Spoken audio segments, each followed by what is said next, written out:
Time is of the essence. It always has, and it always will be. How we choose to use it is up to us. And the now, more than ever, is a time for pertinence and shifting paradigms.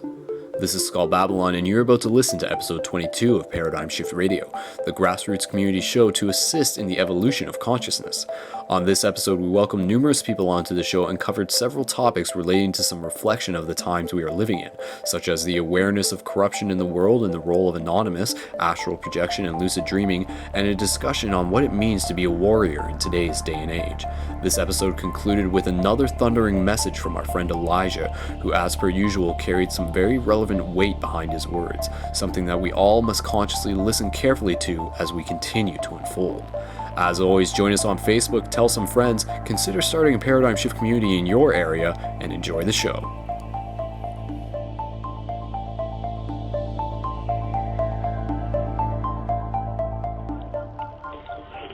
O thou, from whom the breath of life comes, who fills all realms of sound, light, and vibration, may your light be experienced in my utmost holiness. Heavenly domain approaches.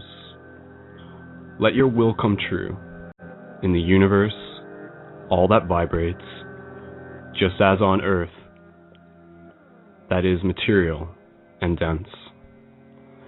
Give us wisdom, understanding, assistance for our daily need. Detach the fetters of faults that bind us, our karma, like we let go the guilt of others. Let us not be lost in superficial things, materialism, common temptations, but let us be freed from what keeps us from our true purpose.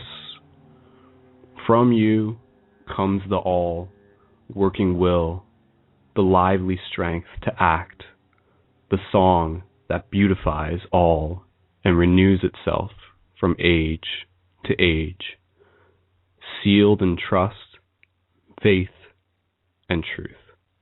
I confirm this with my entire being. That was the Nazarene translation of the Lord's Prayer, and this is Skull Babylon, and you're listening to another episode of Paradigm Shift Radio. So let me just back up 2 steps there. What was that? What did we just listen to? You know that Our Father who art in heaven sort of thing that a lot of us growing up, if we went to Catholic schools, would have been repeating? That was that translated into the Nazarene translation, which is like the original language that Jesus spoke. So what Paradigm Shift is all about, it's about shifting our paradigms, right?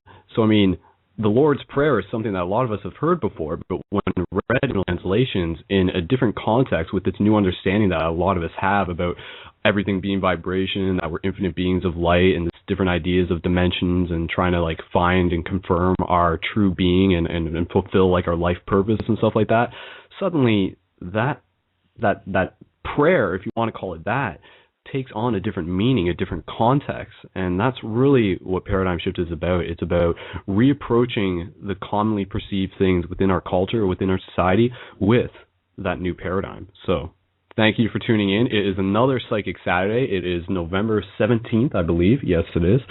And you're listening to Paradigm Shift Radio. So just a big shout out to everyone who's in the chat room right now. And obviously within the first couple minutes of the show, guys, I would just remind you to push out this show on your Facebook. Just promote it to your friends. Tell them to tune in because we definitely got some interesting stuff lined up. Of course, I can't tell you exactly what's on the agenda tonight because what we're doing tonight is keeping it fairly open-ended, which means if you have been wanting to call into Paradigm Shift Radio, tonight is the night. So this is really, as always, this is a platform that is open to anyone to be able to call in and share their voice and to practice expressing their ideas. Because a lot of what we're doing here, a lot of this is practice. Keep that in mind. This is practice. This is us trying to communicate thoughts and ideas so that we can take what we learn here through our practice and then bring it with us into culture so that we can continue the conversation with other people in our immediate community, in that like physical bubble, so to speak. So Paradigm Shift Central. Go to www.paradigmshiftcentral.com if you have not seen it, check that out. And basically, just to sort of bring everyone up to speed, Paradigm Shift Radio is just one branch off of the Paradigm Shift project, if you want to call it that. And basically, there are multiple Paradigm Shift communities all across the world. I myself am a part of Paradigm Shift London, Ontario, Canada. And if you haven't been to the website, you can go there and you'll see a map, which I recently put up, and that actually gives you a good visualization of where all these different Paradigm Shift communities are located, which is a very, very cool thing because you'll visually be able to see where we are growing from, and it's definitely, it helps add inspiration and motivation to everyone when we realize that we are not alone and that what we are doing here is definitely a collective thing. So that is very cool. And Paradigm Shift communities are just, from the tagline that I've been using for quite some time now, they are communities that encourage open-mindedness, healthy living, and the evolution of consciousness. So if someone wants to ask you, what is this Paradigm Shift community about? That would be the thing that I suggest you tell them. But of course, explain it in your own way, because what is a Paradigm Shift community to you? That's the whole idea, is that it is a subjective reality that we live in, and we want you to be able to explain things as they are to you. So do that. And in terms of what's new with Paradigm Shift news, community news, because that's what we do within the first couple minutes of the show, let's see. So for those of you who have been listening in the past, just to sort of readdress this, I'm currently working on the Journey to Rockmont 3 Days of Light little mini documentary thing. So if you have not checked that out yet, go to paradigmshiftcentral.com/JTR, and there's a trailer that's up for that. And the trailer is it's like only a week old, not even, and that will give you an idea of what it is that I'm working on. And feel free to check that out if you have not, and feel free to share that as well, because the more that you share the work that I am doing, the more that the message gets out there. Because what we're trying to do here, like, this is, again, like, I'm putting a lot of work into this, but I mean, this is totally about everyone getting involved with this and adding their elements to this bigger story. But the work that we're doing, like, we want to be able to take what we're doing here and find a way to, like, merge it with mainstream culture. Like, that's a lot of, like, what I see the purpose of us doing here. We're trying to, like, we are that 100th monkey, right? So we want to be able to, like, teach the other monkeys. So part of that is to, like, share the story with them. And this the 3 Days of Light documentary thing that I've been working on is an aspect of this bigger story, of this evolution of consciousness, of us, like, coming into, like, this place of remembering who we are and what we are, and more importantly, what we are capable of within this reality. So that's some pretty cool stuff. So again, paradigmshiftcentral.com/JTR, and check that out. Like it, tweet it, do your thing. Much appreciated. And of course, join the Paradigm Shift Radio Facebook page if you have not already, because I know, according to the like this page right here, for all the people who are in the live chat and everything, we've had, like, quite a few, 155 likes of this page, like, through Facebook, which is phenomenal. So thank you everyone who has been taking part in that, and I am sure that there are plenty of new listeners who are tuned in with us tonight. So thank you everyone for tuning in. And if you have not already, go to facebook.com/paradigmshiftradio. This is our 22nd episode, and so you can go back there and you can check out all the archives and stuff. And the archives can be easily located at paradigmshiftcentral.com/PSR. So PSR equals Paradigm Shift Radio. Excuse me as I get a sip of water here. And what else do we have to go over? Okay, so in terms of Paradigm Shift communities that are recent as of this week, a big shout out to Paradigm Shift Columbia City. So they are in Indiana, I believe. Yep. And I'm just going to post a link for that. Excuse me, I'm just going to post a link for that in the live chat right now. So check out their webpage and even on their Facebook page. And if you have not yet, I mean, the Facebook page is, like, even if you may not be in their immediate community, feel free to like their page and show your support, because all these Paradigm Shift communities are, like, posting really cool stuff. And one of the best ways to find all these Paradigm Shift communities, in addition to going through paradigmshiftcentral.com, is to also go to the Facebook page for the Paradigm Shift Central. So facebook.com/paradigmshiftcentral. And then check out the likes on that page, and you'll get, like, a full list of all the different communities so far. And if your community is, for some reason, if I have not posted it, I apologize. So please feel free to message me and make sure that we get your community added to the list, because I know these there's more and more that are popping up each week. And just to take a couple moments here, that's one thing that I would just like to emphasize and really encourage further is that for people listening to the show to do that, to take the initiative to start a paradigm shift community in your area. Because I assure you, like, the whole physical community side of things, like when you go out there and you start like finding other people, when you start building that tribe, like, and I am not exaggerating in the least. Like, synchronicities start occurring, you start meeting people, you start meeting familiar faces, meeting like old new friends, and it really is magical because it's you stepping onto your life path. So it's really, really empowering in a lot of ways. So that's what we need. We need more magic in this world. So how do we do that? One of the ways is by creating these physical communities, these paradigm shift communities. And again, maybe you're already doing this and you're just giving it a different name, and keep doing that. If you want to use the name paradigm shift, by all means. If not, keep doing what you're doing. Like, that's totally cool. But when we have the collective of communities under the name of paradigm shift, it helps give like this sense of solidarity. And again, it just adds to the motivation and it adds to the momentum of what we're doing here on a global scale. And keeping in mind, we are what? So November 17th, let's see, December 21st, dun, dun, dun.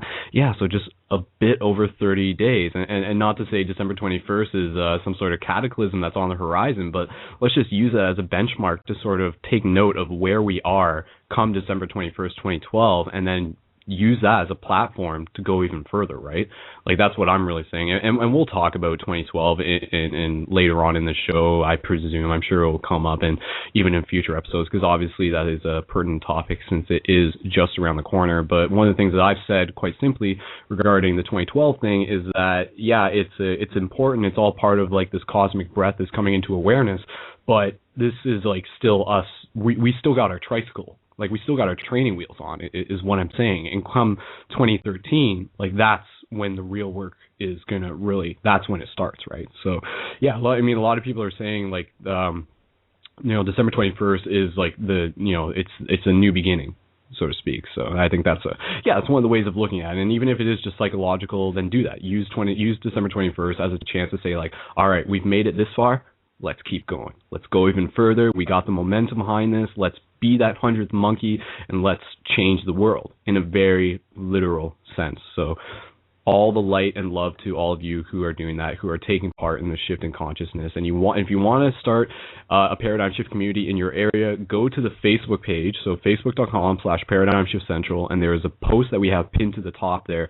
That's like a write-up that I did that gives you some tips and tricks on how to start a paradigm shift community. And it's really quite simple. It's a matter of finding a place to do it that doesn't cost you any money, such as a library. If you're in a college or a school, do it there. Start a club in the school. It's fun to do, especially if you're in a college, because you're reaching out to that demographic, and that's people who are sort of between that age of like 17 and 25, and like late 20s and stuff, like those, like that's where I'm sitting, right? And I assure you, like, those are the ones that are just like sitting there and just like, there's got to be something more, or maybe they already know there's something more, but like, where are the other people, right? The other people are you. And what your role is you have to find them. You have to lead by example. So think about it this way: like, all these, like, this whole paradigm shift community thing, like, these people who are going to be a part of your community are already there. You just have to go find them. And I think that's like a really cool thing. Like, it sounds like something like straight out of like an anime or some sort of video game, I swear, but that's what we're living. That it is that exciting. Life is that exciting. So create that adventure for yourself, and more importantly, live it. So again, if for those of you who might have missed it at the beginning, my name is Brendan, aka Skull Babylon. Check me out on YouTube at youtube.com/SkullBabylon. I would greatly appreciate your subscribe. And again, feel free to share that with your friends so that we can keep sharing the work that we're doing here. And if you're listening to this episode on Blog Talk for the first time, know that we do post the episodes up on YouTube, usually within the first 24 hours of the broadcast. So that's where you can go and find all the episodes there and share the YouTube links. So they're through my channel, or go to paradigmshiftcentral.com/PSR, Paradigm Shift Radio. So, and let me just see. Oh, okay. And one more thing. Guys, and I'm only mentioning this to you because it is part of the reality of what we're doing here. If you would like to help financially contribute to Paradigm Shift Radio, because doing it through Blog Talk does take, it takes a little bit of space cash. It's like $40 a month. Please consider donating at paradigmshiftcentral.com/donate. So that's really all I'm going to say. I've put it out there. I've asked you guys, and if you can, then that's awesome. And shout out to Von Halford, who actually donated the mic that I'm using now, which probably sounds like super awesome and stuff, right? Does this sound awesome? Does this sound awesome, guys? Yeah. Oh, I should probably do my Bane impersonation on this mic. I bet it sounds really good. Be like, oh, I need, maybe I'll do that later. Maybe I'll do my Bane impersonation later. Stay tuned for that. So, that's waiting.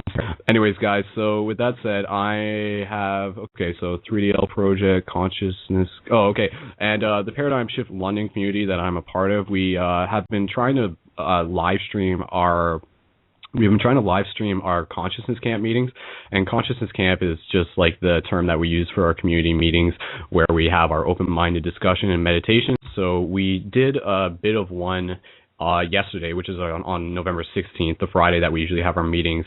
Though due to internet connections, it dropped out after about like 15 minutes. But if you want to check it out, feel free to do that. And there's the week before that, November 9th, when we had a good like hour's worth of conversation. So watch that as sort of an example of what we're doing in Paradigm Shift London and what is happening elsewhere, so you can get an idea of some of the conversation topics that you can bring into your Paradigm Shift community. And it's cool if you want to just like bring in the same topics and repeat stuff, because a lot of what we're doing here, a lot of what life is about like reapproaching something old with a new perspective. So that's really, we have to encourage that. You don't just talk about something once and then push it off to the side. No, it's okay. It's okay to like pick up an old book, so to speak. So. All right. Well, let me just double check. Paradigm Shift Columbia City, mentioned that. Shout out to everyone in the chat. Got all that. And, okay.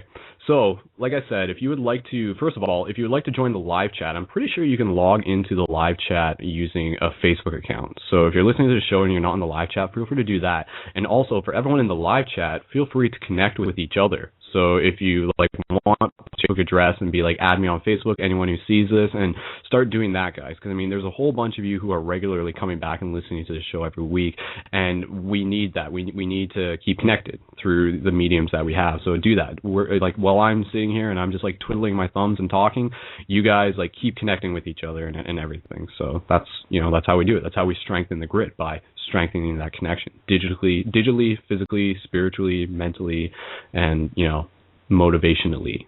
It's not a word. So, but yeah, we are. We're just like one big momentum, all of us right here. So, and that's a very, very cool thing.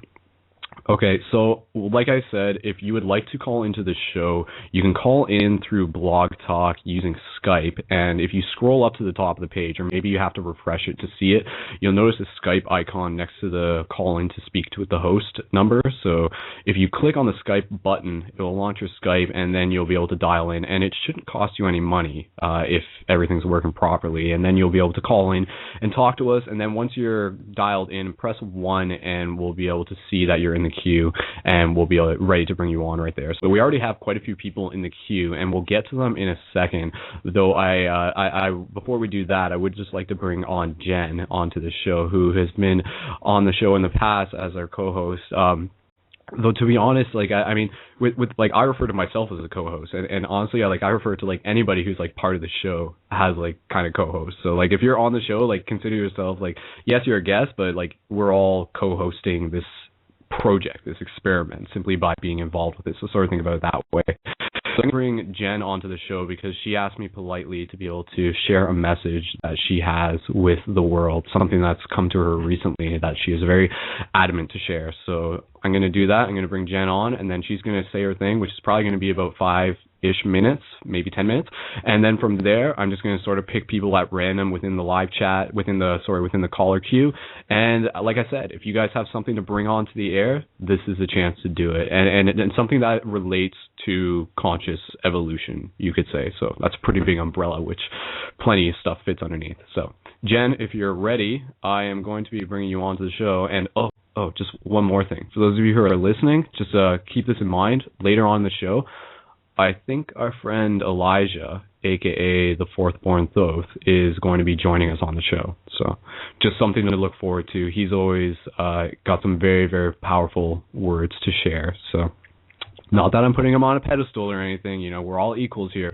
But yeah, like I'm always interested in hearing what he has to say. Okay, so stay tuned for that. It's a 2-hour show. We got plenty of time. So Jen, I'm going to bring you on to the show now, if you're ready. Yes, hello. Hey, Jen. Hey, Jen. Hey, how are you doing, Brendan?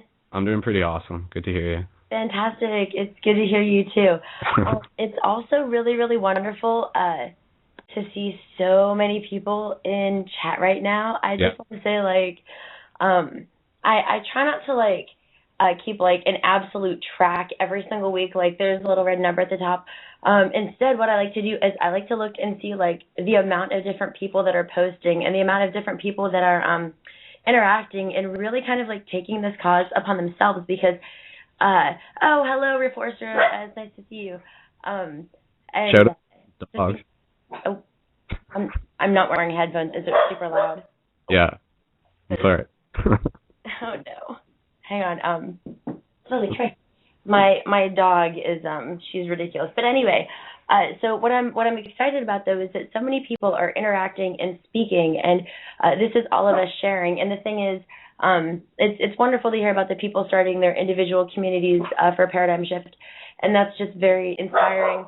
Lily, I'm so sorry. But the thing is, for the people who don't have that community in their community, or maybe, you know, oh my goodness, I'm so sorry. Maybe, you know, existence hasn't called upon them to start their own place of worship or fellowship yet. So what we can kind of do is lean on each other. And you know what? We're going to meet each other in a chat here, and then we're going to add each other on Facebook, and then we're going to find out, oh, I live in Morgantown while you live in Clarksburg. Hey, maybe we can spend a weekend together. We can start to write. Maybe we can start to hang out. Maybe we can start to talk a little more. Maybe we can all meet at Starbucks. I'll drive halfway, you drive halfway. And, like, these are literally how, like, our new circles are manifesting themselves, and it's so beautiful. And I just wanted to say that I've been connecting more and more and more, and like because of the current like astronomical situations going on, like I'm having the increased, you know, psychic activity and the increased mental and emotional connections with people, and I just think that it's very exciting because as we're activating, other people are activating, and once again, we're sharing our Bibles. We're sharing our stories with them. You know, we are in the book of Revelation, you guys. This is not something that, exactly, it's so exciting. This is not something that is just lore anymore. You know, history has revealed itself, and the history is that we are the historians. You know, we've all been doing this. We've all been incarnating over and over and over, and it's just so easy for me to get completely excited about it, and I'll try not to go off on a tangent. I was just going to say anyway, but I'm really looking forward to people tonight typing in chat and also calling in and sharing their experiences. I've had a couple of friends here who have said that they're experiencing increased psychic connectivity between their twin flames. I'm talking, one of my friends has a fiance who she totaled her car, and he immediately got sick, put his hand in his pocket on his phone, and walked right outside to grab a cig and see what was wrong. And before he walked out the door, it was his fiance saying that she had just totaled her car, but that she wasn't even scratched. So there are some really interesting connections. And the thing is, these stories are the exception, but soon these stories are going to be the norm. They're going to be the rule. You know what I mean? Yes. Yes, I do know what you mean. If that was my 5 minutes, you can have it back. More to it? If that was my 5 minutes, you can have it back. Keep going, Jen. I mean, if there's more. Thank you. A lot of it honestly has to do with, well, the funny thing is, for some people who have reached this path by the personal, spiritual, metaphysical alchemy. Oh, sorry. I just walked in because Lily isn't freaking out anymore.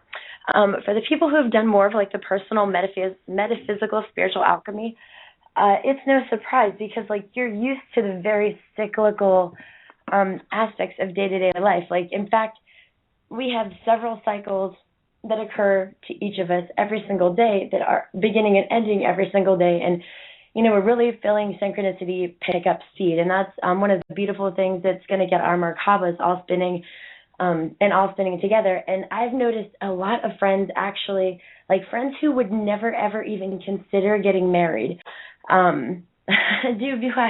People who would never even consider getting married are calling me and being like, you know, I've only known her 2 months, but I'm having this connection mentally to her that I've never had with any other person. And it's like we are all rushing. Like we're here. We're not coming to the end of this whole space and time and crossing the finish line without our twin flames. And like you're going to see that your connections will start to fire between your friends, your family members, your pets, new friends. It's really fantastic. It's just so beautiful. And the thing is, Facebook and, you know, Paradigm Shift and Blog Talk Radio and all of the communities that we all consider ourselves members of, like even the cosmic community, they all act as mirrors for our society. And the wonderful thing is now we can gaze into the mirror and we can see ourselves gazing deeper and deeper because we really are expanding our levels of consciousness. And the wonderful thing is consciousness expands for infinity above, but it also expands for infinity below. So different people are expanding to explore different levels of consciousness. Some of them are experiencing them on the macro level, and they're, you know, getting really, really big concepts being covered completely, like scrutinized, like every detail is being explained, and it's so beautiful because it opens up a new part of them to that. And then others are going and they're just going to the really, really smallest area, but they'll try to include, you know, everything they can about it.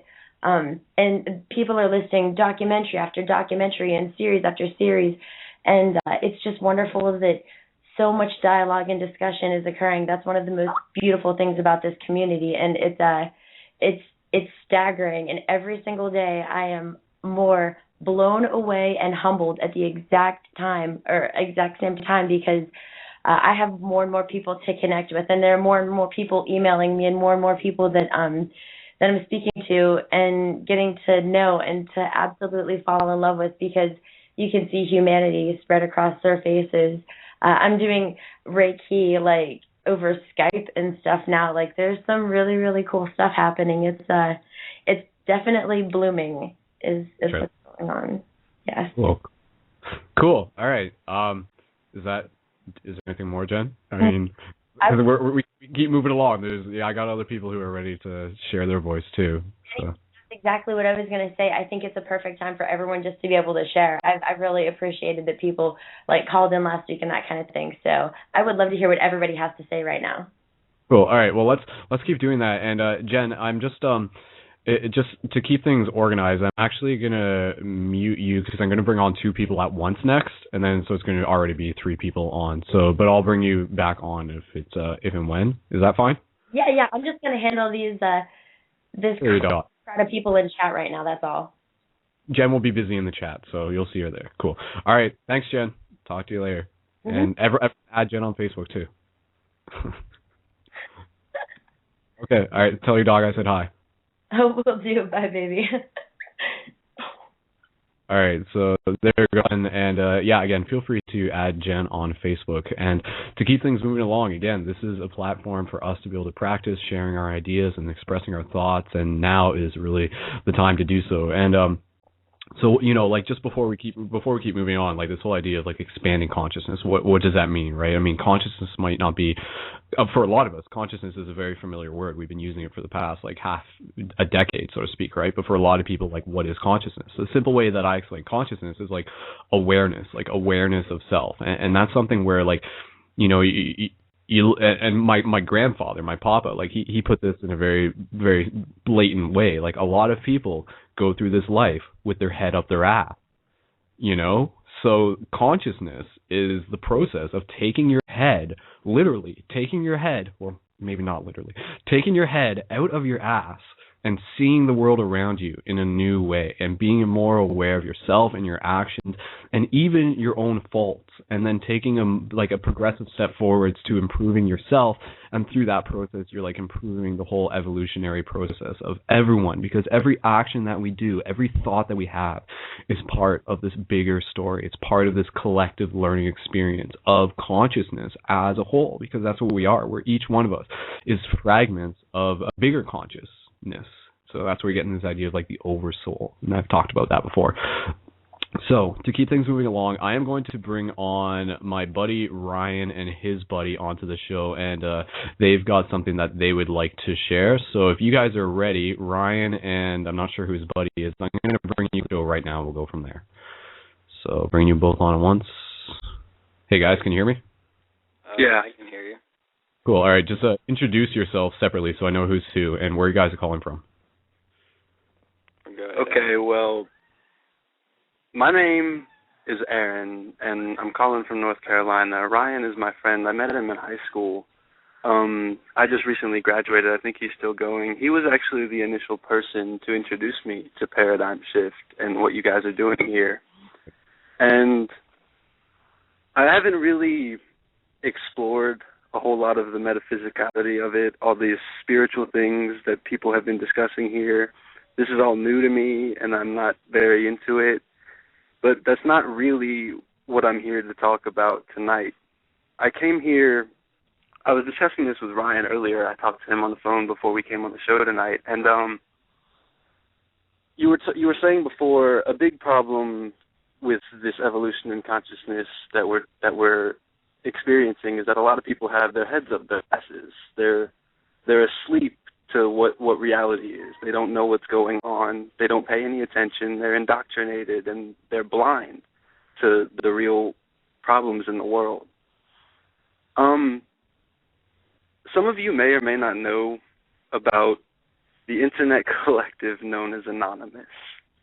And they've embarked on a project in recent times that is aimed at awakening people to corruption in the world, like government and corporate corruption. Like, I'm sure you know what WikiLeaks is, and WikiLeaks has separated, or Anonymous has separated itself from WikiLeaks due to Julius Assange's payment wall that he's placed on WikiLeaks. You now have to pay to view the leaks that are posted to WikiLeaks, and Anonymous was outraged about this.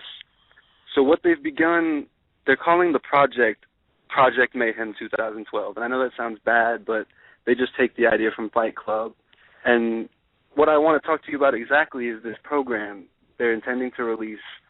They've aligned the release of this program with the end of the Mayan calendar, the whole 21st of December 2012 thing and the end of the world. And what Tyler is the name of this program, and they call it WikiLeaks on steroids. What their goal is with Tyler, they want to release a person-to-person decentralized WikiLeaks platform, where the thing that makes Tyler unique from other WikiLeaks release platforms and things of the like is that it won't be deployed on a static server. It will be person-to-person encrypted software, in which every function of a disclosure platform will be handled and shared by everyone who downloads and deploys the software.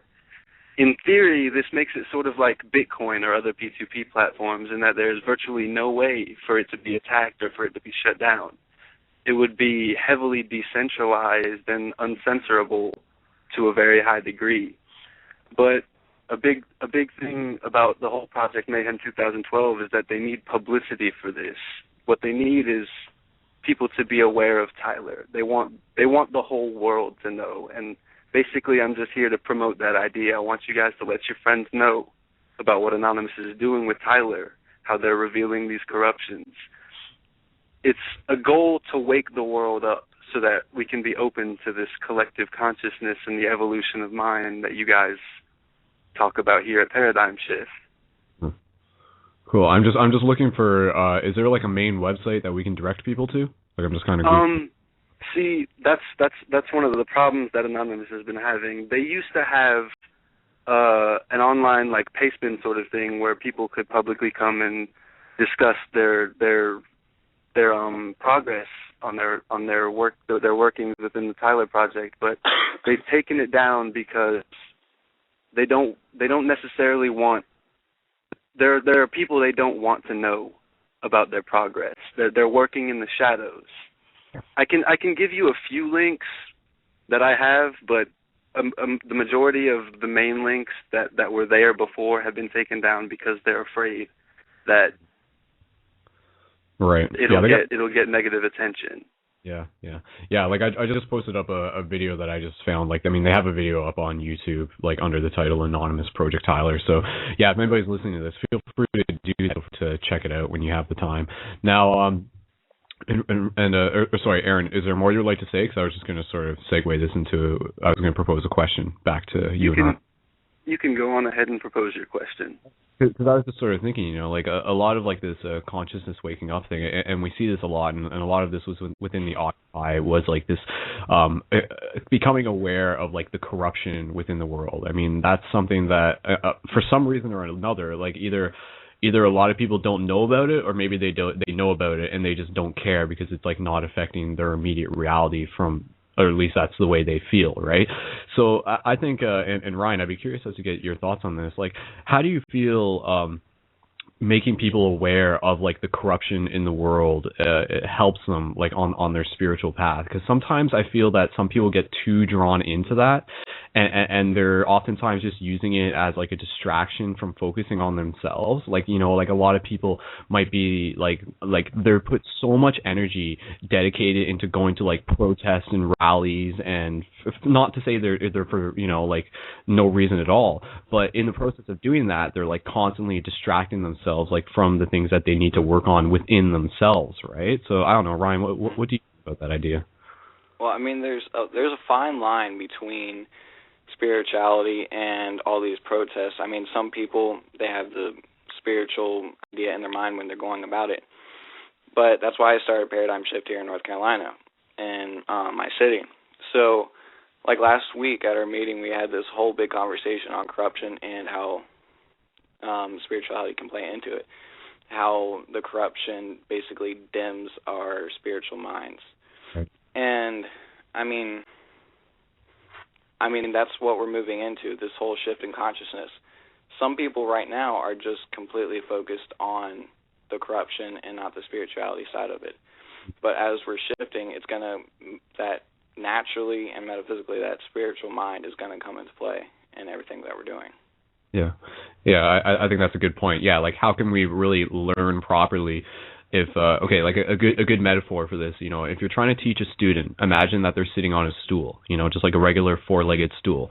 And then if you're trying to teach them and you're constantly shaking the stool, like how are they going to be able to pay attention properly? So that stool, like that seat, like needs to stabilize itself before they can actually start like learning at a different level. So I agree, like as we start to identify and take away some of the corruption that exists in the world, people are going to be able to like learn what really matters more efficiently when they're not like constantly being like harassed with all this. I have something to say about that. This whole thing that you've discussed in this question you've proposed, actually, the way that I understand that you can consume yourself with these corruption ideas and get into the protest. I've been guilty of this before myself, I'm not going to lie.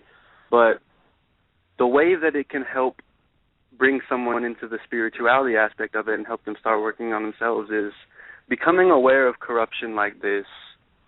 It lets people know that there are certain men and women, certain groups of people who are trying to control the world. They believe that they can control people and they can keep people at bay for their best interests. And the whole thing about this, what Anonymous is doing, is collectively being aware of the human race as a whole, as opposed to separating ourselves with nations and governments and things like that. They want us to be aware of all of us as a whole. They call themselves the 99%. We're all one, because we are. It just they introduces you. Collective. It introduces you to this idea that we're in this together, and we have to help each other to fix it. We have to rise from the below to the above. Yeah, and there's like this that sort of came up in our consciousness camp meeting the other day, like, because when you're talking about corruption, you're talking about control, you're talking about this and that, like suddenly you might hear the word Illuminati or Illuminati, as I sometimes refer to them as, and I think in like this bigger picture, like how do we sort of perceive this? Because a lot of people would just be like, oh, they try and label the Illuminati as like the bad guys and stuff, and I think not just them.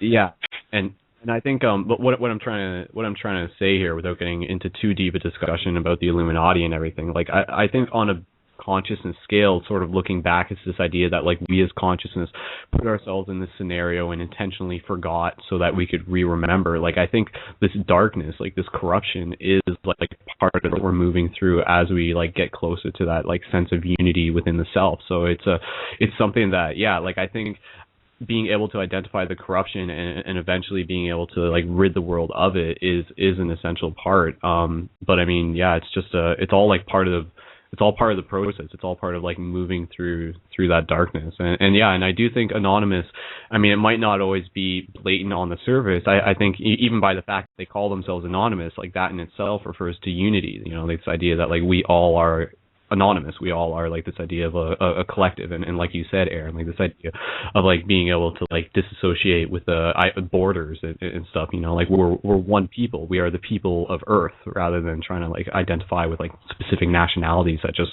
create like further segregation. So yeah, like what we're trying to do here is we're trying to like socially evolve, and part of and sort of so.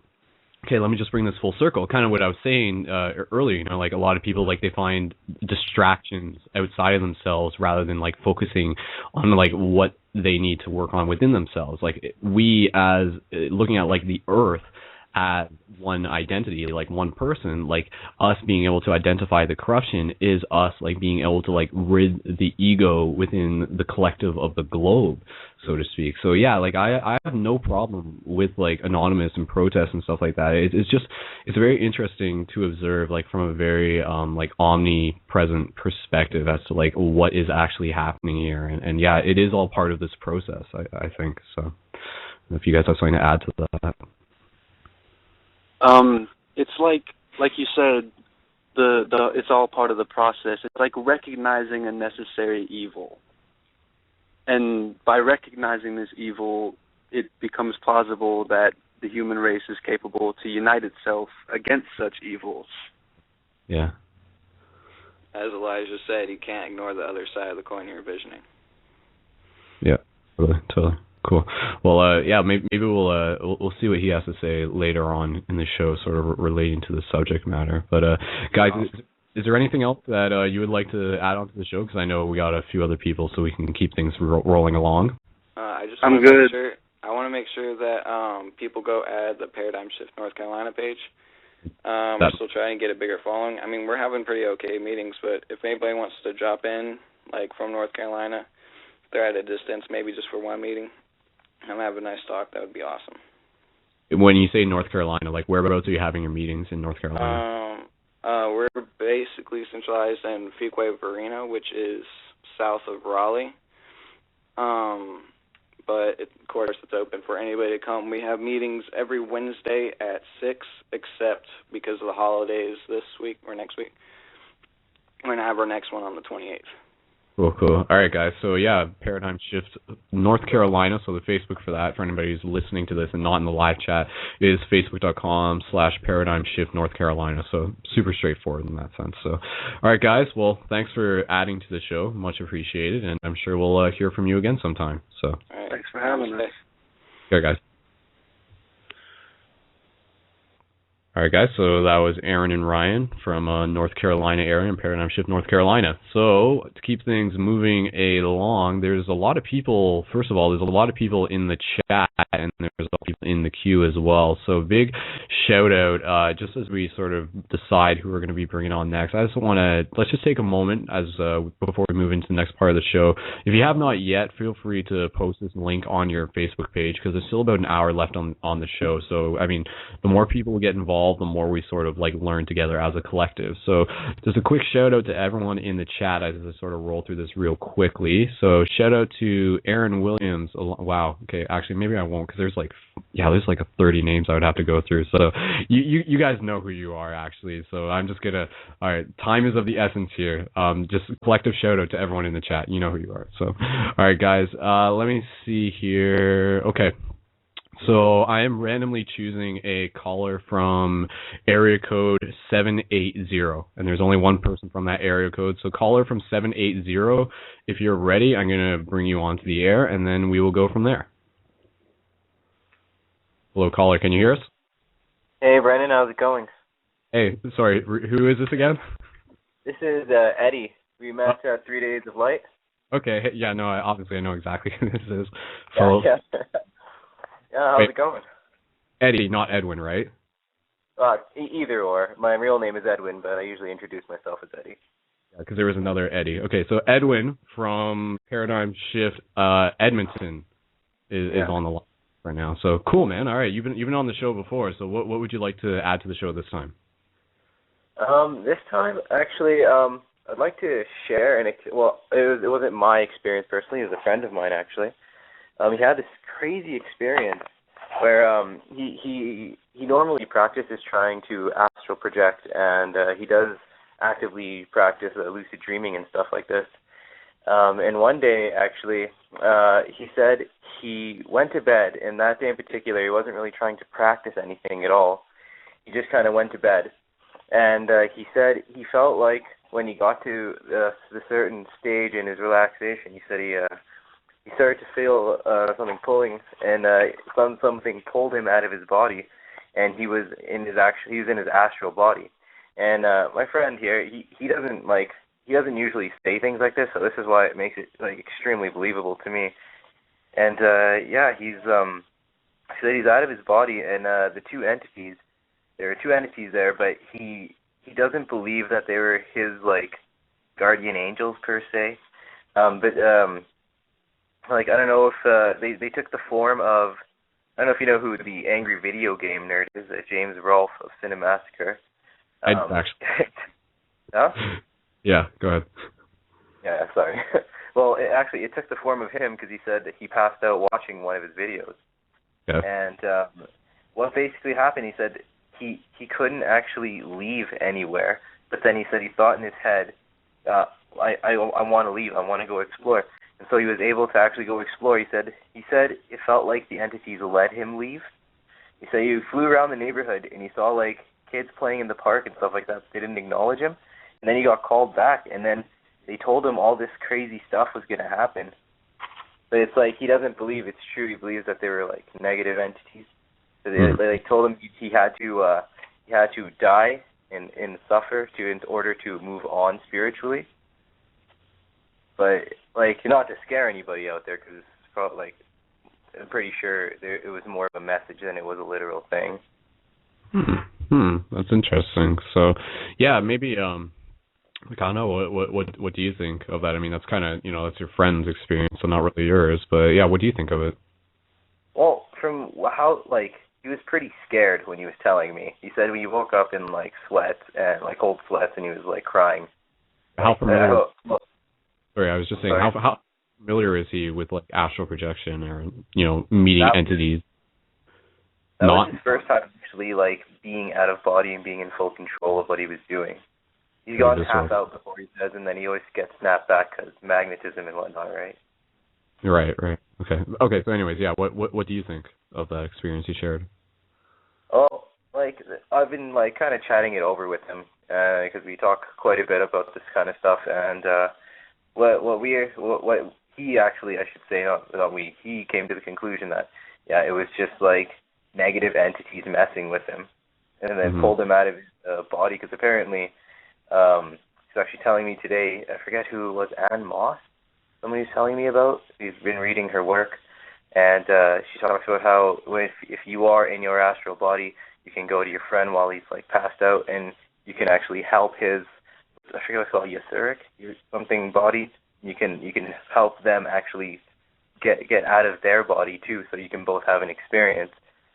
But considering that you can handle it once you're out of your body, Yeah. I mean, the whole topic of like astral projection is something that I think is incredibly interesting, and I'm sure a lot of people here have sort of brushed across the topic before. So maybe just as people are sort of tuning into this for the first time, we have to keep in mind that there are probably those who have no idea what astral projection is. So sort of as like a fishtail to sort of continue off the topic that we brought up here, because I mean, I don't think there's really too much that I can say about your friend's experience. I mean, it's cool that it's just a sharing thing. That's what we do. We sort of like share those experiences, and we just sort of like take our, we just sort of like brush our chin and be like, right? So, but in terms of like what astral projection is, like a lot of people, I think if I could try and explain astral projection, it's this idea that like our physical bodies are a vehicle, and we exist like as consciousness, and we also exist multi-dimensional, speak on different vibrations. And one of the most obvious ways that we experience this is every night when we go to sleep, and we're sort of like in this different space that a lot, scientists will just tell you like, oh, it's just in your mind, so to speak. But like, what is our mind, right? Like, where does, what gateways does that sort of open up into? And when we're in this space, it's like on the planes of our dreams, it's still very much a spiritual realm as much as this spiritual realm, but like the rules, you could say, the laws are a bit different. So you get different densities, so you can like pass your hand through solid objects, and thoughts create more instantaneously in the dream realm than when they do here. So thoughts do actually create within this realm as they do in the dream. In the dream, there's like not the same aspect of time. Things create more instantaneously. So as an example, if you're dreaming and you become conscious within your dream, meaning that you're aware that you're dreaming while you're dreaming, and you're like, hey, wait a second, I'm dreaming, opposed to just like being, autonomous, so to speak. If you think something in your dream in a conscious state, then theoretically it will like manifest itself like right in front of you. So you could be like, put out your hand and be like, I want an apple, right? And then like an apple appears in your hand. And in the same way that you can be like, I want to fly around the sky and go visit my friend. And that's like kind of, what we're sort of talking about here is this idea that you could do that. You could act like astral projection. It's again, different people sort of define this different ways, and it is sort of a vague. It's not a solid, concrete way of defining it. But like one of the ways to look at astral projection is like astral is referring to like your body, like the astral planes, the astral body, opposed to like this physical body. And through like conscious projection, you can use your astral body to like travel around different spaces, whether it be like this physical dimension of Earth, or even like higher dimensions, so the places that are far more etheric, you could say. Etheric meaning more like cloudy and nebulous, and sort of that's one of the, cloudy and nebulous is a good way to describe it.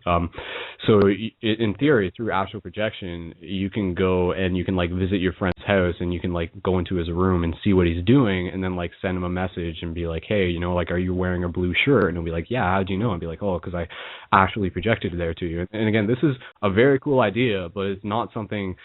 It's something that all of us can strive towards, but it's something that takes a lot of consistency in terms of like practice and discipline in order to be able to achieve, unless we get those rare times when it just sort of happens to us spontaneously, because it is within our innate ability to be able to do it anyways, which is kind of, to bring it full circle, kind of what happened to your friend. Your friend is a pure example of this fact that we as humans are capable of these experiences, like when we're in like that dream state where we can communicate with other entities, and a lot of times these entities may just be like fragmentations of our own ego, so to speak, and then like we can travel outside of our body in a very conscious and experience like these these sensations that we thought we had, like are brand new to a lot of us, and not in the sense that they're brand new to us in general, but brand new to our conscious awareness, you could say. Because these experiences are something that we are incredibly familiar with, but it's just a matter of whether or not we can remember it, so to speak. So yeah, astral projection,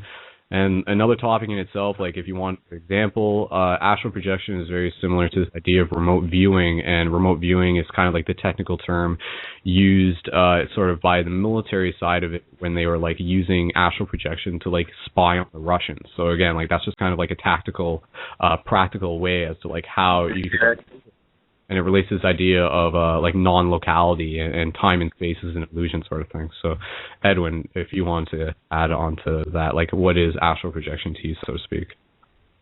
Wow, you covered quite a bit of field there. I don't know how much I could fill in, but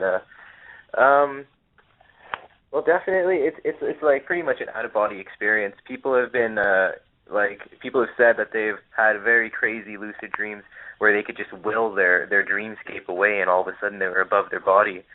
And the amazing thing about when you hear people who astral project, especially people who are not very familiar with it and may think to like, oh man, this sounds just like too good to be true. You know, I used to think that when way back in the day before I found myself. I used to think that, and the one thing about the information that comes with astral projection is it's always consistent. It's always the same thing. Like, to get in it, a very brief overview is, you know, relax yourself, relax your body, be in like very peaceful state of mind, go to bed, lay down, don't move, and basically if you can resist the urge to roll over or, you know, scratch any itches, because that's just kind of your body trying to get you to move. So, well, basically what you're doing to yourself is called sleep paralysis. And when you're dreaming, your body is in sleep paralysis. But when you're in sleep paralysis and you're not dreaming, you have the opportunity to actually focus yourself to leave your body and, you know, get into your astral body. And actually, if you are interested in any of this at all, I recommend Robert Monroe's books. He wrote 3 of them. I've only read 2 of them, but they're very fantastic. They're from the view of someone who isn't spiritual, who isn't religious, and just kind of like an average Joe who's having these crazy experiences, and that just happened to fall in his lap. And he's just kind of describing it from that point of view, like what it's like, what he's going through, and he kind of really covers a lot of things that if you didn't know them and you were just starting out astral projection would probably scare the crap out of you. Really? So he kind of like goes in there and kind of like explains why these things are the way they are. And, you know, there's so much ground to cover, so if I were to get into it, I'd talk for hours. So. And I think just to sort of put like a bookmark on this, just to leave the audience with some sort of like practical notion as to like how they might be able to explore this aspect of like lucid dreaming and astral projection. And Edwin, add on to this as you see fit. But I think one of the most obvious ways if people want to explore their dreams and they want to experience these out-of-body experiences, a few quick tips that I can that I can give you. First of all, one of them would be meditation. If you meditate in your conscious state, then it's going to help you within your dream state. So like if you even accidentally become lucid within your dream, if you become aware that you're dreaming, a lot of people will become lucid and be like, oh my God, like am I dreaming? Is this a lucid dream? Oh my God, I'm so excited. And then they like wake themselves up because they don't know how to deal with that energy, so to speak. So through meditation, it develops like this sense of like humbleness and serenity and calmness that you can carry with you into your dream, so that when you do become lucid, you don't wake yourself up. One of the other things is that writing down your dreams helps a lot, because by writing down your dreams, you're developing that dream memory. And it may seem that your dreams are very trivial, and then they seem very, like, why should I bother writing this down? Like, I was just, like, shopping. Like, that's so stupid. Like, why would I bother writing that down? Like, write it down anyways, because, like, what it's trying to do is, you have to write down those trivial things in order to, like, get deeper to like, your own dream exploration. Like, so write down every single dream and make a habit of it as much as you can. And this is something that, like, I mean, I'm still working on it. Like, sometimes my dreams, I write them down, they're just, like, 1 or 2 words. And that, again, so I mean, I'm not an expert at lucid dreaming. I've had lucid dreaming experiences, and I know what the experience is for myself, and I know it's something amazing. I think everyone should have the right to experience with themselves, and everyone does, because it's within our innate ability as, like, multi-dimensional beings, which is what a big part of this whole paradigm shift thing is about. It's about realizing that we are more than our physical body, so to speak, or at least one aspect of it. So writing down your dreams helps. And then another tip that you can use, and try doing this tonight, and you might be able to get some sort of direct results from this tonight. If you have a cell phone on you, take a cell phone and set your alarm clock on it for some arbitrary time. Say like, just like 2:30 in the morning or something, and then set it to vibrate or whatever, and then have that phone like near you, and then when the phone goes off, just sort of wake up for a second, click it, and then just like put it on snooze so that it goes for like, you know, say it'll like go off in another 20 minutes or something. And then so if you repeat this cycle of like constantly waking up at a weird time and then like going back to sleep and waking up, each time that you go back to sleep, try to go back to sleep like with a more conscious intent, and it's sort of like messing around with that in between state, that like gray area where you're like half asleep, half awake. But if you do that enough, you might be fortunate enough to like go within your dream state with a more conscious awareness, and then like take more control of your dream. And I think another thing, what you were saying, Edwin, like this idea of lie on your back, lie whatever's comfortable for you. And one way to like get lucid into your dream like right away is sort of like approach it as if you're like, rather than just trying to go to sleep, imagine yourself like meditating or something, and find something to focus on, so you can like focus on your breath going into like a deep meditation, and knowing that you're like trying to transition into that sleep state. And then you'll notice that you'll get these itches, but like the most important thing you can do is like not to give into those itches, because like those itches are your body checking, or rather it's your mind checking if your body is asleep or not. So I mean, you know, like if you're lying there and then like your body's getting ready to fall asleep, or like your mind's getting ready to transition, it'll be like, wait, like let's give ourselves an itch and find out whether or not we're actually asleep. So, you know, like it gives you an itch, and then you itch it, and then you're like, oh, okay, I guess I'm not actually, you know, I guess the body's not ready to fall asleep yet. But if you ignore the itch, even though it blatantly is there, then the mind thinks that like, oh, okay, I guess he's not itching because he's asleep. So then I'm going to start transitioning myself. So then if you do that, you're going to be more likely to like transition into the dream state with a conscious awareness, which is something that you can do. Like literally, you can go from straight up meditation into like lucid dreaming if you're at that level, and it's different for everyone. Like some people, they've been like lucid dreaming their entire life. Like I've met a few people who do that, and they thought that was normal, and it wasn't until like just recently they're just like, wait, like not everyone does that, and it's like, whoa, what?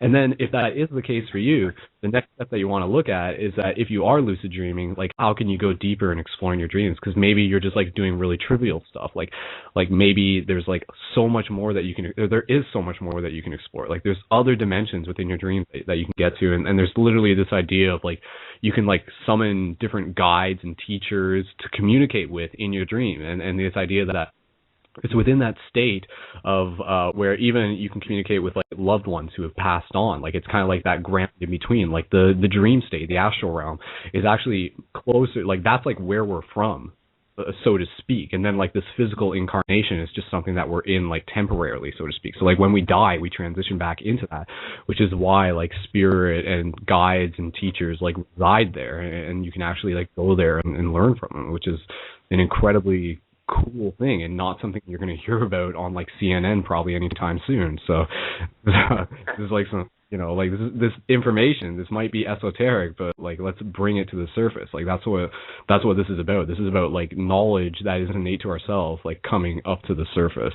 So that's my 2 cents on it. No, you covered a lot of ground again. But like definitely, like lucid dreams are amazing for helping you solve problems in your life, and even figuring out like what steps to take next. You know, like it could be for your career, it could be maybe like a relationship or friendship with somebody. You know, lucid dreams, you can call upon your guides and actually, you know, ask them for help, just like you said. And another really cool thing about lucid dreams is you can either go from your perspective and live out your dream, which is what you're doing normally, or if you can actually get into that lucid state, you can see yourself from a third-person view or an overhead view and actually analyze what's happening to you and look at all the little details in your dream and what your subconscious is producing.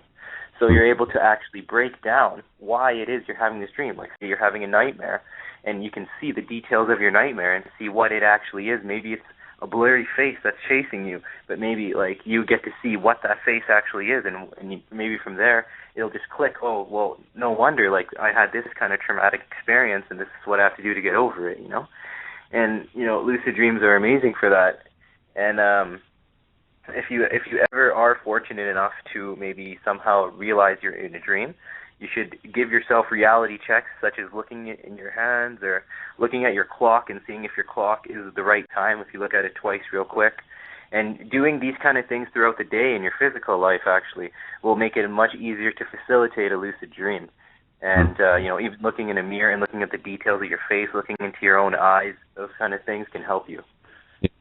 Yeah, I think that's another good point to add on to. So again, three main things: meditation, dream journal, and like reality checking, so to speak. So developing your own conscious awareness within life. So I mean, literally, like if you can figure out a method that works for you, like throughout the day, like at least once an hour, if you can, check, are you awake? And I mean that literally. Do something to check if you are awake. And this could be something as simple as like pulling on your finger, or like seeing what color shoes you have on, or checking your pocket. Because if you're in a dream, maybe if you pull your finger is going to stretch, and you'll be like, well, obviously that's a little different, so maybe I'm dreaming. Or maybe you look down and you're like, like my shoes are green, why are they red? And then, like that will be a trick to let you know that you're in that dreaming. And that's something where, we've kind of talked about this before. I know I've talked about it a bunch, but it's this idea of like programming your own reality. Like you literally can. You program your own reality. So find a method that works for you, stay consistent with it, and program your reality. And you will start getting so much more out of this life. And because I mean, when you look at it, if we just live our waking life, like that's like only half of reality that we are innately connected to. So I mean, like how awake are you? A lot of people aren't even awake in their waking life, let alone within their dreams. So if you can be awake with this life and then wake up in your dreams, like you're going to start really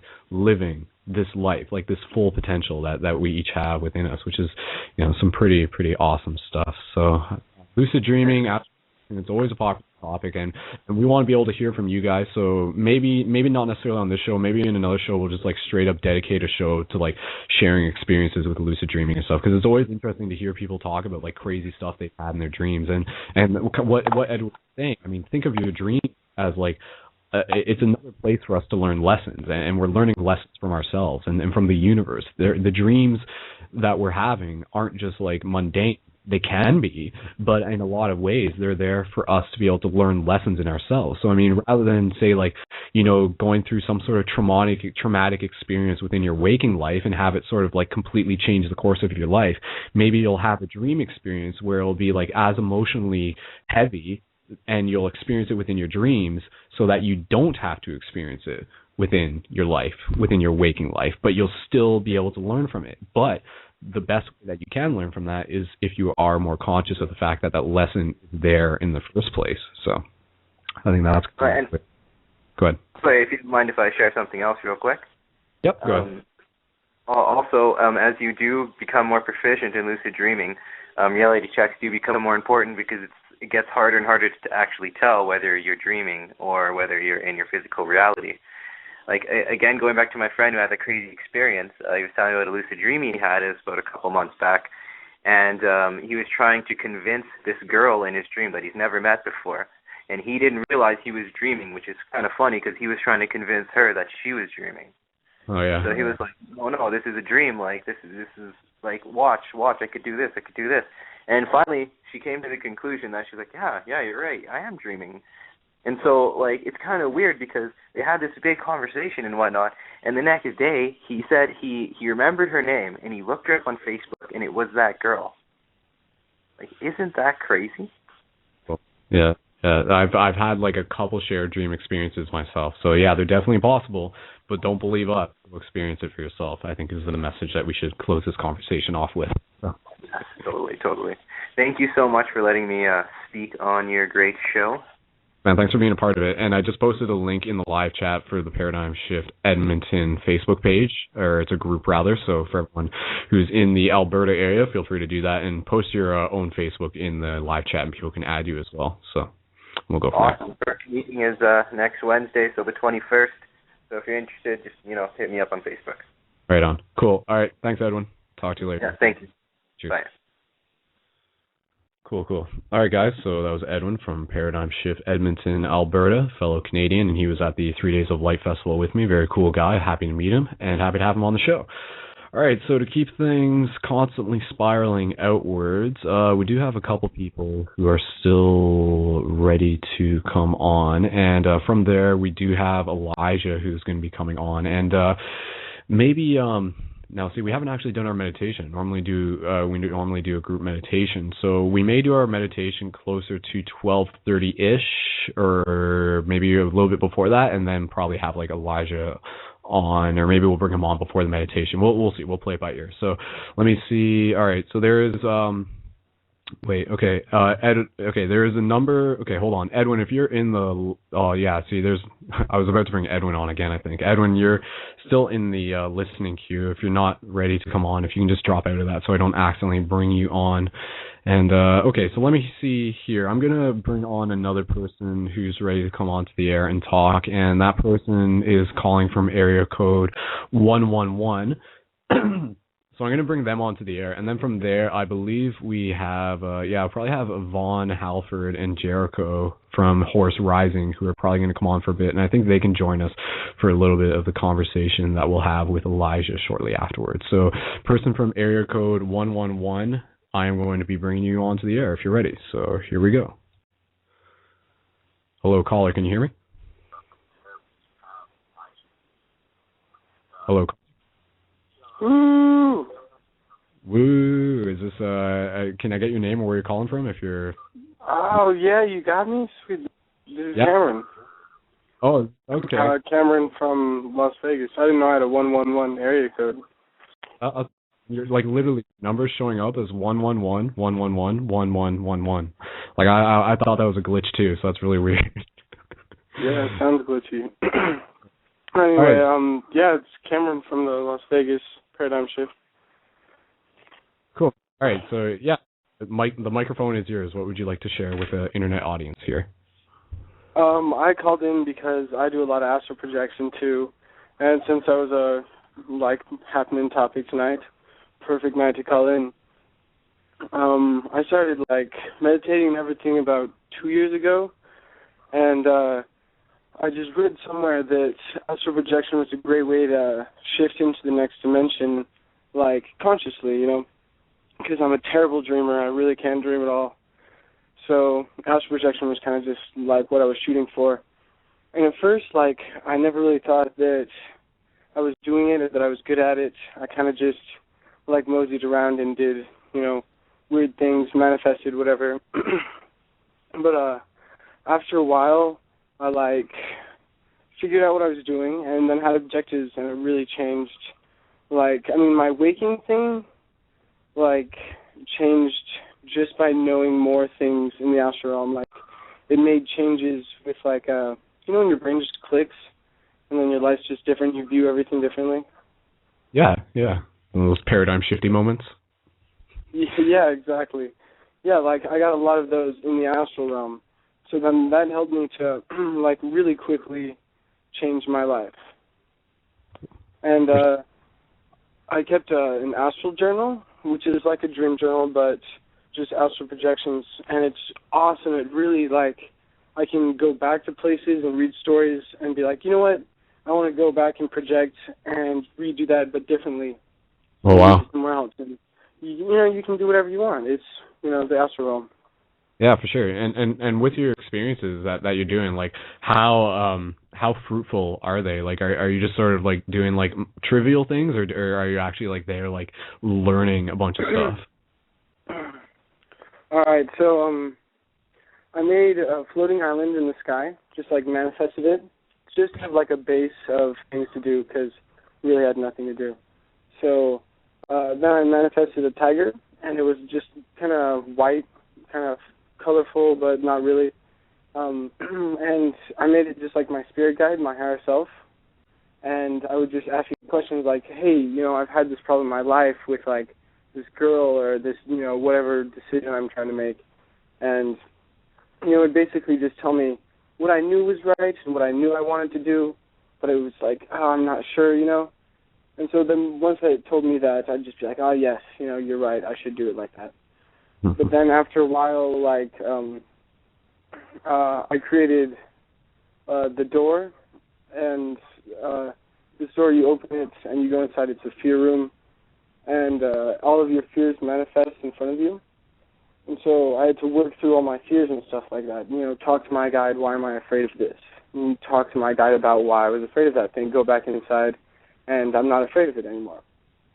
And then after a while, I stopped being afraid of things, and it became my creation room where I could, manifest anything I wanted to.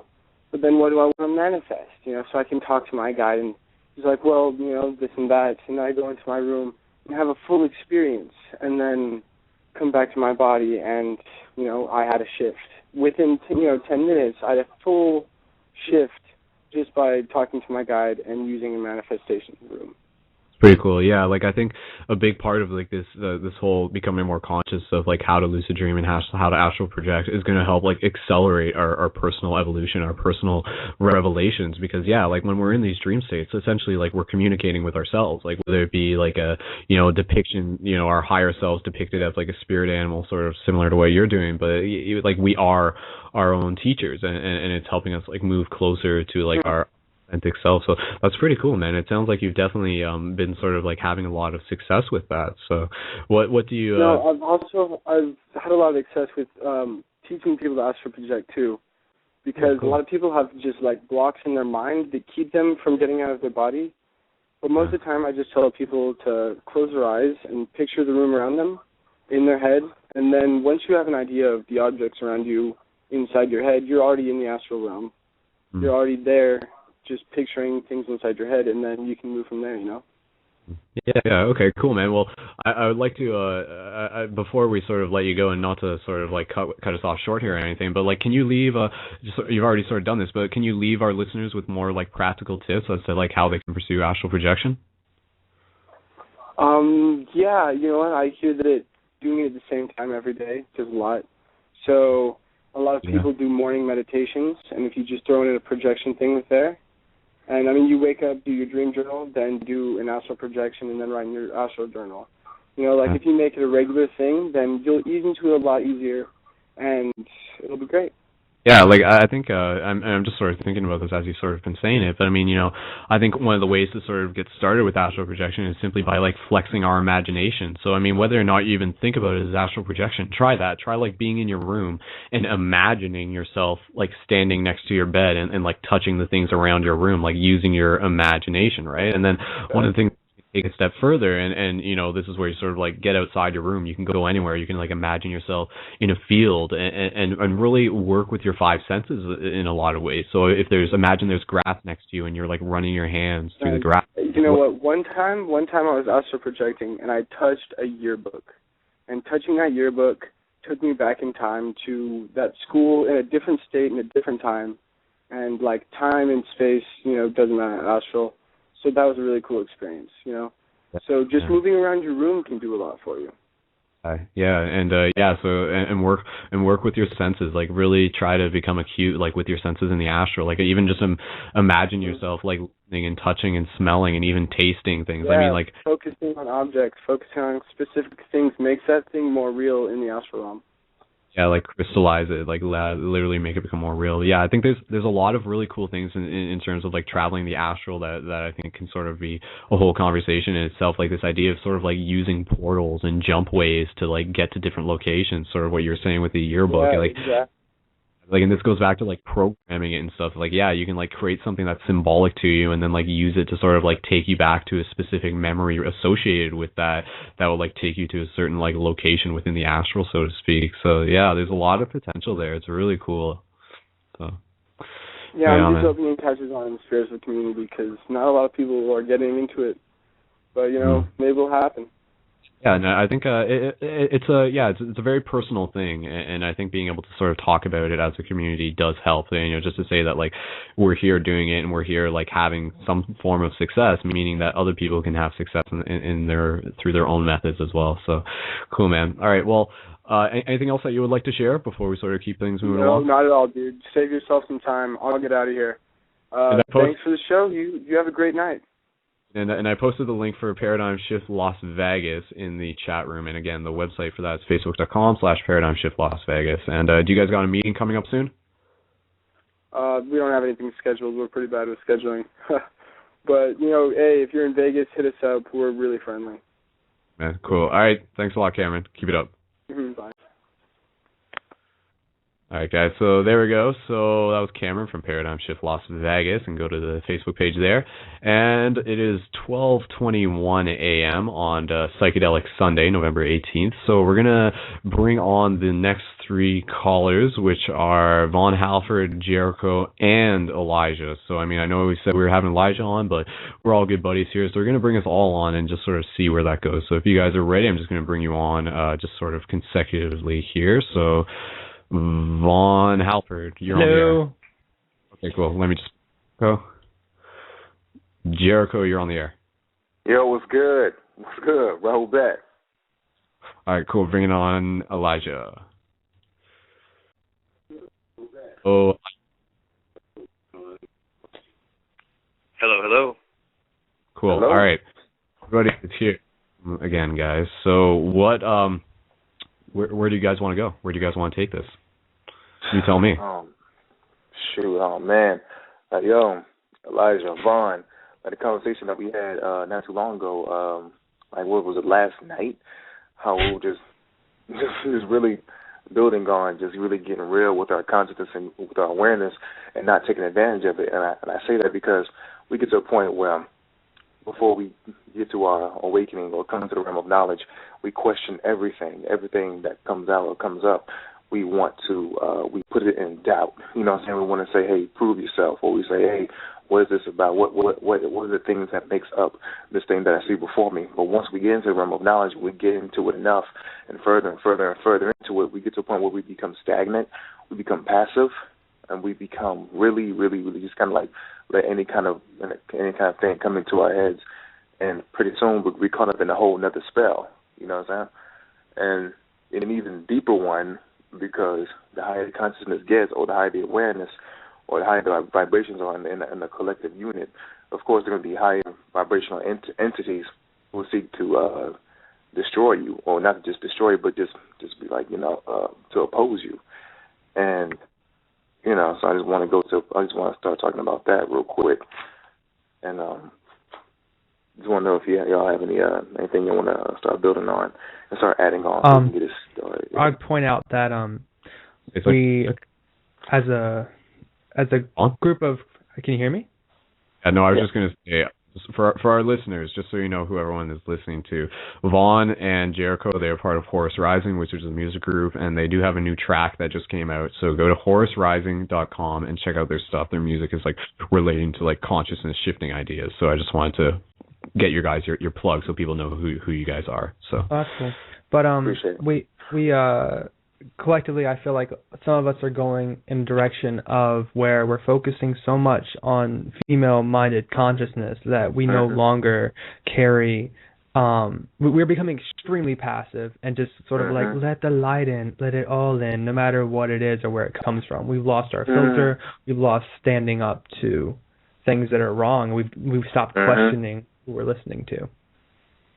We stop getting to a point where we say, hey, man, it's BS, you know what I'm saying? We stop being so, confrontational, not being in such a negative way, because we do this out of love.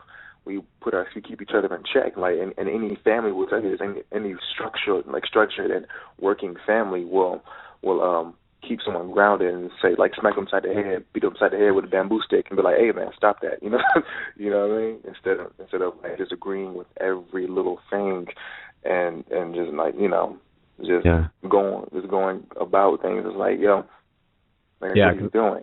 Yeah. I think I'll just sort of take this a step back, because a lot of people who have been in this consciousness shifting stuff for a while now, they've heard about this. They've heard about this idea of the rise of the feminine, the rise of the divine feminine, because yes, we've been living a very masculine driven culture, very straight lines. And that's something that we do need more of. We do need more of that artistic, creative, spontaneous aspect that is sort of that curved line within nature, which is often associated with the feminine. So that's where we're opening ourselves up to creativity and bliss and love and spontaneity and stuff like that. But I think just to paraphrase what we're saying here is that essentially there needs to be a balance, and especially where we're moving into we need to be able to and identify like what it is taking into ourselves and who we are becoming. Because I mean, we don't want to totally just become too feminine in the same way that we don't want to become too male. So it's how do we balance the two? So Elijah, if you would like to add on to that, I'm sure you got something to say. Absolutely, sure. With this idea, the goal here is balance, is it not? You know, so with the idea of desiring to bring the feminine into balance with the masculine, now this might shock people because I don't think people maybe really think of this word. The goal is not effeminacy. The goal is to not become effeminate. To become in line with our feminine side, which comes from our umbilical region. You know, this is the chakra that, you know, it connects us with our mother. So this has nothing to do with effeminacy, being soft-wristed, being complacent, being weak, and scared to stand up for what's right. A lot of people have an idea that to do something that might not seem like it's coming from a place of love, if you will, maybe to something that's really you know, something that's really masculine or you know, male dominant minded. Like, for instance, building a wall around a city. Some people might say that, you know, the only reason you would build a wall around a city is because you're afraid, so you must be operating in fear from an attack in order for you to build that wall. But I would say I'm operating out of love. For the people inside of my city, I'm building that wall from a place of love, not from a place of fear. And it's the knowledge of the fact that an enemy certainly does exist. You know, there's an enemy for every single one of us. And this is the real warfare that we must engage in to purify our consciousness. So there is an enemy, and therefore there must be a wall built, and there must be men to guard that wall, women to guard that wall. We have to be able to be willing to fight if the fight came to us. Not this passive, I'm just going to lay down and let you trample on me. Because I'll tell you what, that's not balance. That is not balance at all. The point is to become more in line with the feminine, not to have the feminine take over. You know, there's a huge difference, and I see a lot of people acting as if they are pretty much, you know, giving up their card of being a man because I see someone just posted the word I'm looking for, androgyny. This is not the goal. You know, this is not the goal, is to become androgynous. Balance is not androgyny. You know, men, be men. Women, be women. Be yourself and be yourself balanced and be yourself perfectly. But to try to suppress the masculine is only going to make this thing go in a circle. You know what I mean? It's only going to make, now we're going to become a feminine suppressed society, and then 1,000 years later, the masculine is going to rise up and put the other one down, and then it's going to be a circle and a circle and a circle. Instead of making this thing go round and round, we need to slow down. We need to start discussing in depth the things we're talking about, opposed to just mentioning them and then running away from it. We need to really start slowing down and going deep, because we're covering a lot of ground, but we're not going deep. And we need to stop and we need to go deeper, because the deeper we go, you know, when we do decide to start covering ground, we're going to be making some progress, not skimming the surface of every topic and confusing our sexuality with spirituality, with hallucinogenic experiences, with political parties. I see a lot of people talking about war. I see a lot of people talking about drugs. I hear everyone's talking about astral projection. And we're covering lots of ground, guys. Covering lots of ground, but I think we need to go deeper. So let's do that. And it starts with saying, you know, hey, there's a difference between the rise of the feminine and becoming effeminate. You know? Open. Anyone? Jericho Vaughn.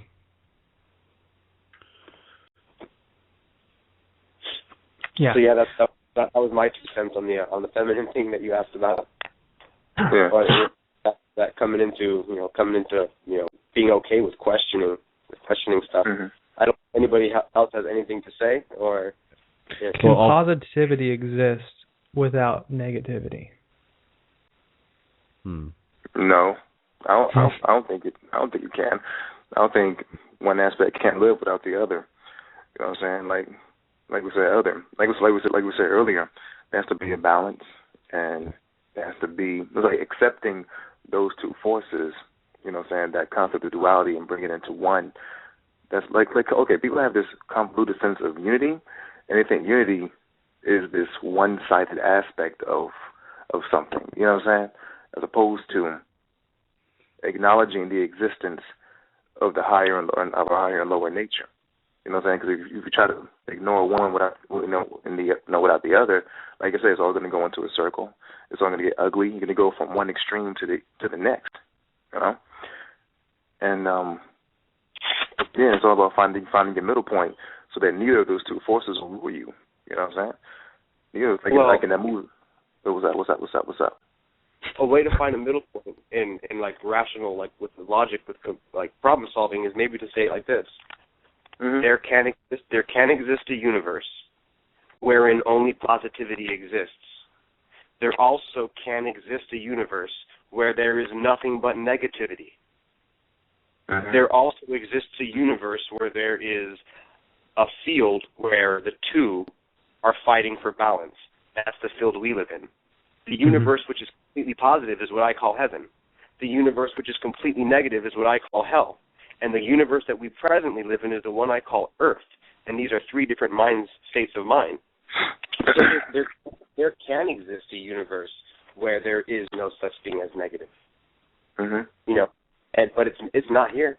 You know, we haven't gotten a taste of that yet. Right. But that's the goal. But you know, we have to be able to leave room in the equation for there being the absolute perfect and the absolute opposite of that. Yeah. Like one thing that I actually I said this to a friend today. Like it's this idea that like progress is not simply a positive.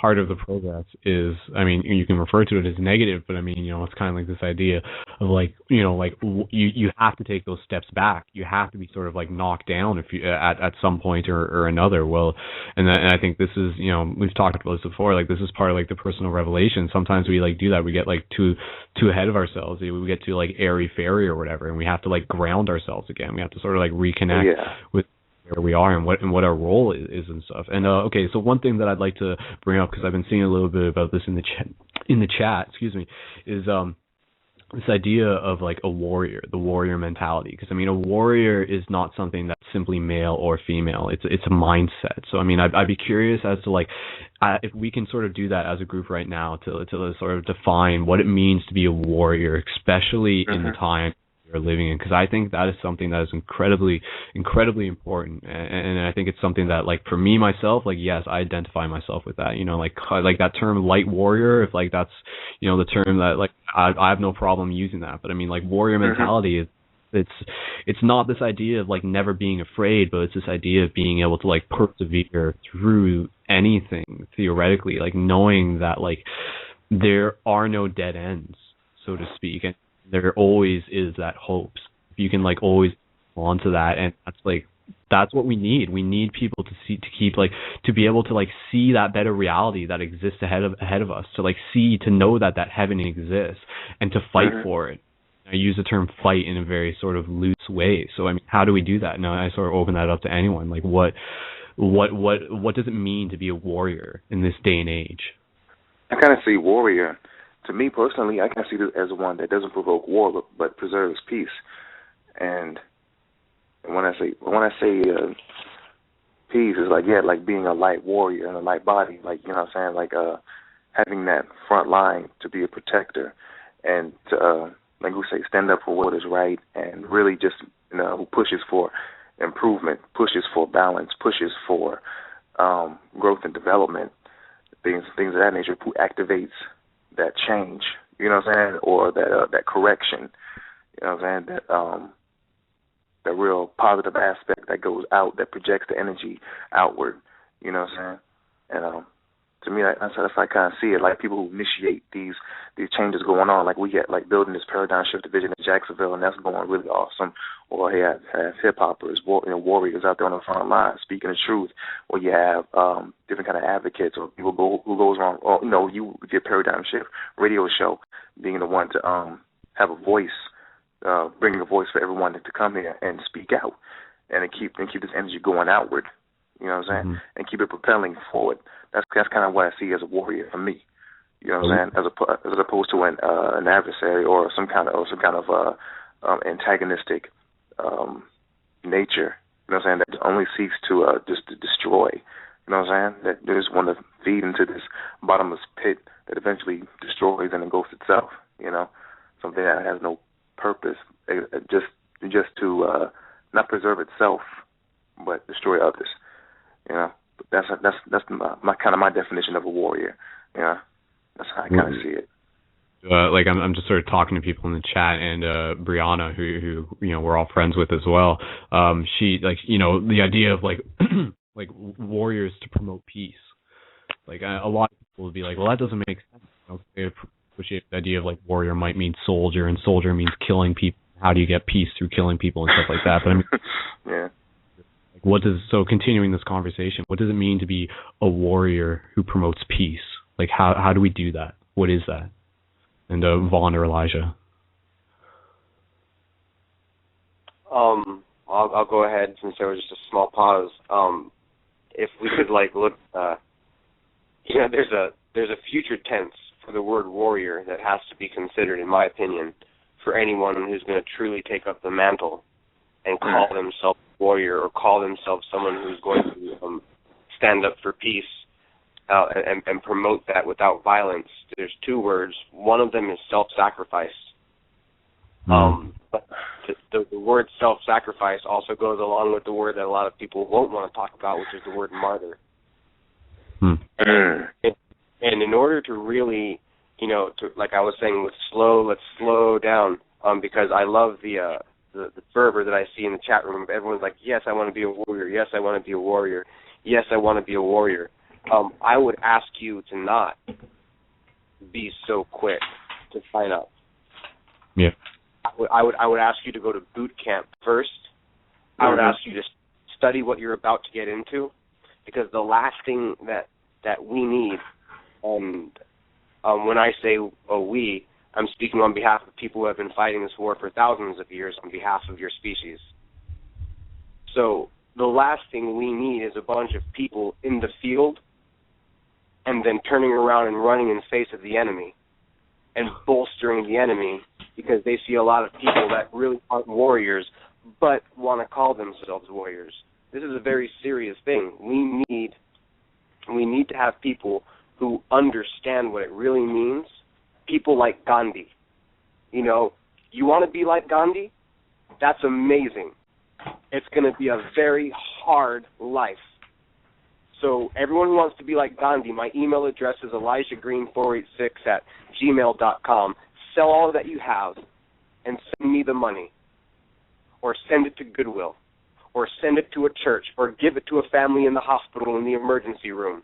But sell everything that you have. And if you're willing to do that, well, then maybe you have what it takes to be a warrior. But if you don't have a self-sacrificial spirit that would push you even to the ends and to the depths of dying for what you believe, if that's not what's inside of you, then you don't have what it takes to be a warrior. You go join, Salvation Army. That's the army for you. Get involved with good works. You don't have to, I'm not saying that if you're not a warrior, you're useless. You know what I mean? There's plenty of people back home when soldiers are fighting war that are helping win wars. Women working in factories, people recycling oil, people buying bails bonds, people writing their lovers in the field letters of encouragement. I'm still faithful to you. I'm still at home. That's what wins wars. So you don't have to be a warrior to be a part of the victory that we're looking to achieve here. But you also shouldn't be so quick to say you want to enlist. Because we don't draft, but we also don't just take anybody who enlists. You know what I mean? Could you imagine if the Marine Corps did that? No, they put you through hell first. They put you through hell, mentally, physically, emotionally. And if you come out of that fire, well, then maybe you got what it takes. But this is a serious subject, and people really need to meditate and pray on the idea of being selfless, and what it really, really means. Look what Jesus asked of people. Look how willing they were to do it, and look at the legacy he's left behind. 12 people surrounding one man and a couple of amazing women changed the course of human history. How did they do it? By allowing themselves to become martyrs, by dying for it in front of the faces of everyone who knew them, everyone that knew them. I'm about to die for what I believe. I count the day that I die for what I believe to be the best day of my life. I can't wait for it. It's the best way to go out of this matrix, because there's no surer way to have an assurance of where you're going afterwards. There's nothing better than being selfless, but you don't have to be a warrior to be selfless. So that's a peaceful warrior, someone who's willing to die without dying, to kill their ego and to let go of everything that they have to promote the truth, to promote this great work that we only have a little bit of time to do what we need to do, guys. I don't know if people understand how much time we have. And every single one of us, we're going to be affected by what we do in the small time that we have. So everyone needs to kind of, they need to pep up their step, Yeah. More love. Well, and Vaughn, you're back in the conversation now. He actually dropped out for some weird reason. But let's, a lot of this to some people might sound like fluff. All these guys are talking, they're acting pretty serious, they're sounding pretty serious, but how serious is this? I think there's more of this picture that needs to be sort of drawn out and painted here. So maybe Elijah, maybe you might be the person to do that, but in terms of December 21st, 2012, if we want to use that as a reference point, and more so 2013, how, what are we doing here, man? What is this? What are we fighting for? Fighting against? Who is this evil? Can you answer those questions? Not just for me, but for everyone? Sure. You want to run those by me one more time just so I can get them all? So I was just sort of saying, how, express to the people, how serious this is. You said that, time is of the essence here. I've said that too, but what are we, what's on the horizon? Okay. So here we go. Is everyone listening? Yes. Here's my opinion on it, for what it's worth. Someone's saying you should expect Tyler. And you should most certainly expect what we say. There is a mass deception about to be pulled over everyone's eyes. There's a very small percentage of you that are going to be able to handle it. Not many of you will live. And that's the blunt truth. So getting over the truth that the majority of the population will never want to be, trust me, you'd rather be dead than live through what this world is going to have to go through. Because it's going to be bad. It's going to be very bad. So, there's that whole situation. And this is exactly what they want you to succumb to. This is exactly what they want. People who are watching the news, it's so easy to manipulate the masses. And if they can promulgate fear, what if on December 21st, 2012,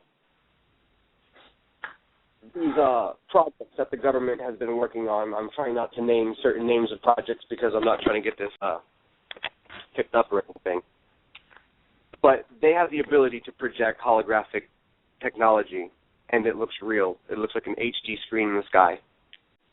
So what if they wanted to have a mass invasion?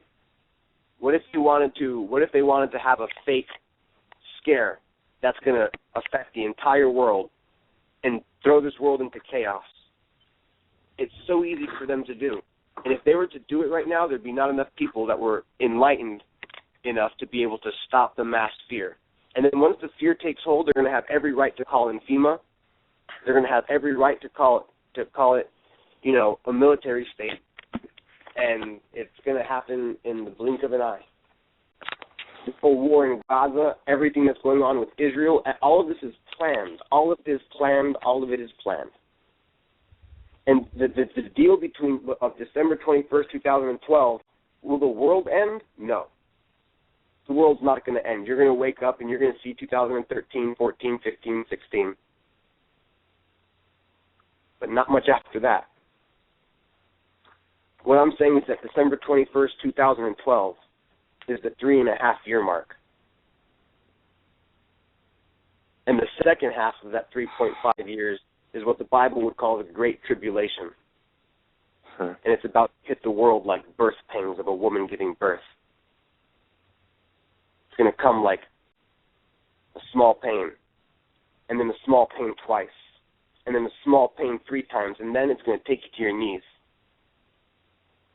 So this is what's coming. This is what's coming to the world. And the idea of how we have to stop it, what do we have to do to make this scenario be a survivable one, be one of the 144,000, the Rainbow Warriors, all that jazz. What has to happen is your consciousness, your DNA, your mindset, your lifestyle. You got days to change it. You have days to make a decision. You've got a few weeks to make a choice. Because wherever you're at in that day, you'll be for the rest of your existence. You want to stay lukewarm and pussyfoot around the truth? If you want to wonder if it's time to sell out or not, all the way up until December 20th, 2012, and then you finally say, all right,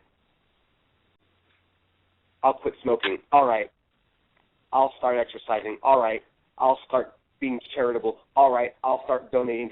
If these patterns are not already established inside of you and your mind not already made up, well, then there's a giant gate that's about to close. And if you don't change your consciousness, by the time that gate closes, well, then guess what? The only way for you to even have a chance at judgment when your heart is weighed in the scales of truth against the fetter that we select to stand against you is to martyr yourself. Because the people in the population of this world are going to be chipped like cattle soon. You're going to become the property of the corporations. And if you don't want to get chipped, well, then to the concentration camp with you and to death. And you better choose death.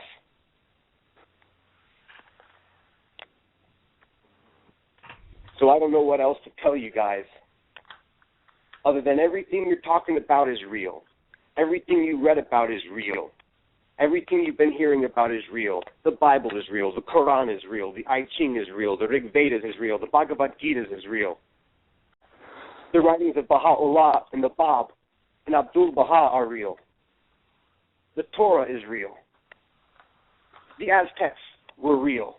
The Mayans were real. Mythology was real. And you guys are the chosen generation to see it all come down before your very eyes.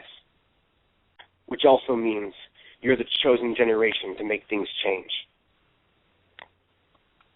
So if you're one of those many people that are out there wondering whether or not you're really a part of this movement, wondering if you should be a part of a movement, it's not about whatever movement you're involved with.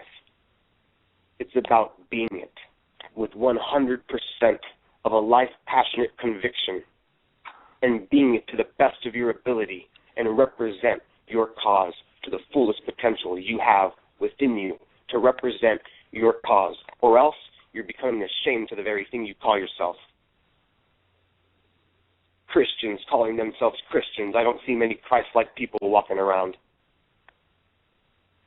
New Age people acting like barbarians. Muslims that really aren't submitted to the will of Allah. Everyone who's a liar and a fake, this is the day you're about to get called out. Everyone's soon going to know. Everyone's soon going to know whether or not their teacher, their guru, was a liar or not. Because when those who are going to ascend, and the two of you are looking each other in the eye, and there's a pile of clothes between you, you're both going to start crying because you're both going to know that you faked it. It's going to be a sad day. And I pray to God that everyone under the sound of my voice is not going to be counted amidst those people, but that you will all be beside me, having transferred into a light spirit body that's unperishable. But none of the sort that are going to sit and lie and play games and talk about the video games and the movies they just watched and spend money on clothes that feed the corporation and spend their time doing nothing for the good of humanity. But say that they're enlightened. My God, we need more people like Gandhi. We need more people like Jesus. We need more people like Muhammad. We need more people that are willing to be selfless and to be serious about it. We don't need more people professing to be something they're not. Because what the hell is it going to do for you? It's going to do nothing. This is a very serious time that we're living in. And the only way to survive it is to get serious. I pray that every single one of you are smart enough to discern the times of the seasons that we're living in. The skies are dark, and people are saying that it's bright and sunny. So I perceive the people to be blind. Because how can you be so happy when there's so much in front of our face that is blatantly wrong?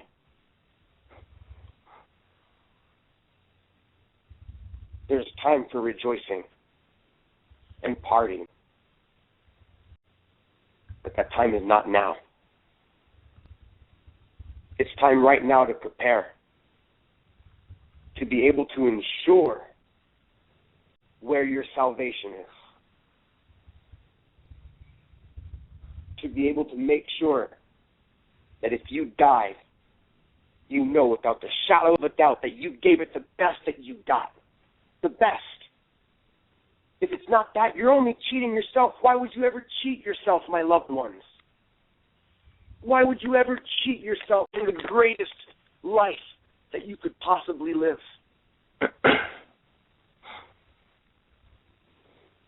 Please don't cheat yourself. Please live the best life that you can. Please alter your lifestyle, the way that you speak, the way that you dress, the way that you eat, the way that you talk to strangers, the way that you drive to work, the way that you talk to your parents, the way that you are to your friends. Change the way you represent yourself. Don't even represent yourself. Represent something greater than yourself. Let it become you.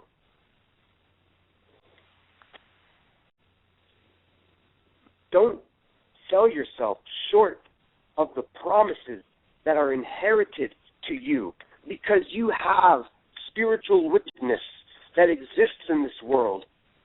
Spirits that desire nothing more than to manipulate you, steal your energy, steal this earth's resources, ensnare the souls of mankind, corrupt your minds, twist your heart, make you hateful and greedy, selfish, a liar, a hypocrite, just like they are. And the only way that we're going to be able to defeat these entities, these grays, these whatever you want to call them, is to acknowledge that they exist and defeat them. But it doesn't take a war.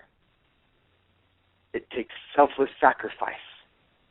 You don't give them space to operate inside of you, because that's the only way these spiritual entities have any existence in the first place. The only way that we spiritual entities manifest ourselves into physical entities is when a physical entity is willing to yield itself to us. We act through people.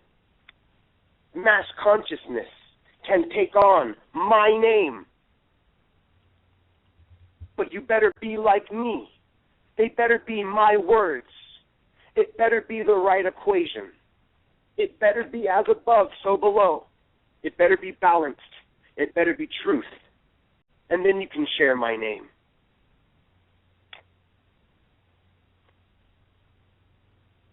If you don't allow yourself to be used by these entities because you decide to stop lying, to stop cheating,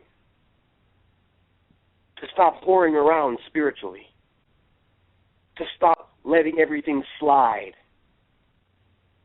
because you're so lackadaisical, let your standards down, become lazy, be a hypocrite,